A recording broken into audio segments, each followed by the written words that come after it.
आप राइट की तरफ नहीं देखेंगे,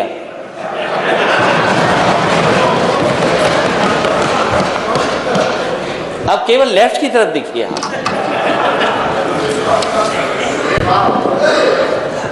और ये हाउस के वो रेफरी हैं, आप हाउस के वो रेफरी बनेंगे आप कि कभी गेम का हिस्सा मत बन जाना, क्योंकि आप राइट से आए। क्योंकि ये समय उस बात का नहीं है कि नेता सदन ने जो कोरोना पे बात कही है, वो समय आएगा तो मैं कोरोना पे भी बात करूंगा। क्योंकि उस शहर से आप आए हैं जिस शहर ने कोरोना देखा था। और कैसा कोरोना देखा था, उस शहर के सेविंग अकाउंट बता सकते हैं कि अगर देश में सेविंग अकाउंट से पैसा कहीं अगर सबसे ज्यादा निकाला गया था तो वो कानपुर शहर था, आपका शहर था। इसलिए वो बहस का समय नहीं है अभी तो केवल हम इतना कहना चाहते हैं विपक्ष के होने के नाते कि समय समय पे आपके संरक्षण की जरूरत पड़ेगी। और जितना आप विपक्ष को मौका देंगे उतना लोकतंत्र मजबूत होगा।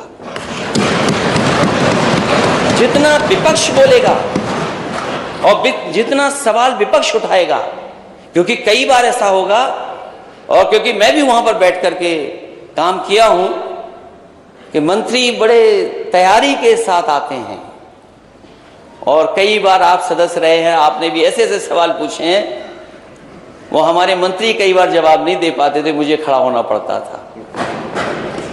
इसलिए वो अनुभव आपके पास है, उस समय आपके संरक्षण की जरूरत पड़ेगी। क्योंकि आज इलेक्टेड गवर्नमेंट के आप स्पीकर हैं। हम सब जनता के बीच में गए थे, उसके बाद इलेक्ट होकर के आए, और जब हम इलेक्ट होकर के आए हैं तब हमने आपको इलेक्ट सब सहमति से बैठाया है। आपको उतना ध्यान देना पड़ेगा कि जो इलेक्टेड गवर्नमेंट है वो कहीं तानाशाह गवर्नमेंट ना बन जाए।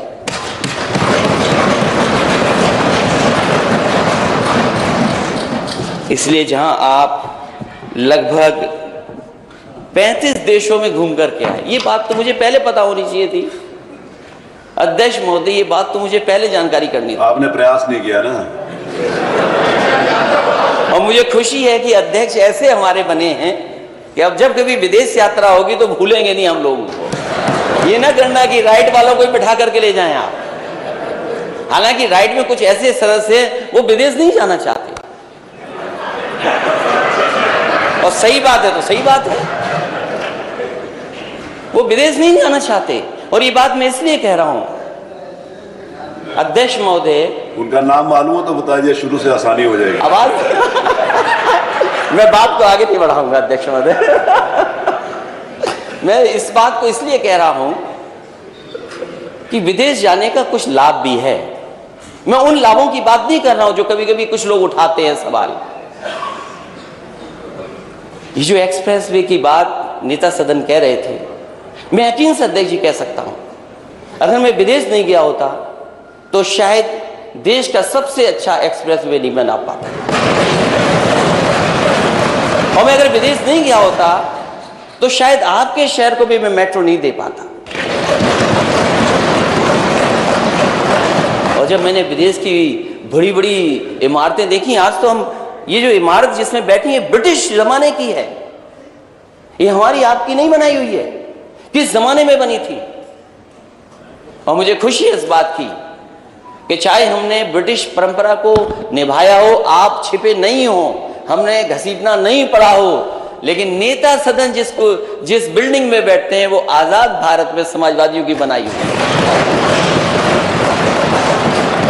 अभी मैं उस बहस में नहीं जाना चाहता हूं कि टेबल बड़ी बजाई गई थी कि 3 लाख जाने कितना 1000 करोड़ की सहमति हुई है। अध्यक्ष जी आप उस पद पर हैं, हम आपसे बहस नहीं करेंगे, क्योंकि सच्चाई आप भी जानते हो, सच्चाई मैं भी जानता हूं। और जो सदस्य बोल रहे हैं अध्यक्ष जी, इनको कमरे में आकर बुला करके बता देना। अध्यक्ष महोदय, जो माननीय सदस्य बोल रहे हैं, मैं आपसे कहूंगा कि अपने कमरे में बुला करके उन्हें दिखा दीजिए, तो शायद मेरी बात का यकीन न माने, आपकी बात का यकीन मान जाएंगे। मैं इन्हीं शब्दों के साथ मुझे खुशी है इस बात की कि एक बहुत अनुभवी व्यक्ति और एक ऐसे अध्यक्ष का मुझे बधाई और धन्यवाद देने का मौका मिला है, जो समय और आज की परिस्थितियों को समझते हैं। वो जानते हैं हम दुनिया में कहाँ खड़े हैं, वो जानते हैं कि हमें कितने कठिन रास्ते आगे तय करने हैं। जिस प्रदेश में और जिस प्रदेश ने इतने प्रधानमंत्री दिए हो, उस प्रदेश का नौजवान अगर फांसी पर लटक जाए क्योंकि वो अपना कैरियर नहीं बना पाया, शायद उससे बड़ा दुख नहीं हो सकता।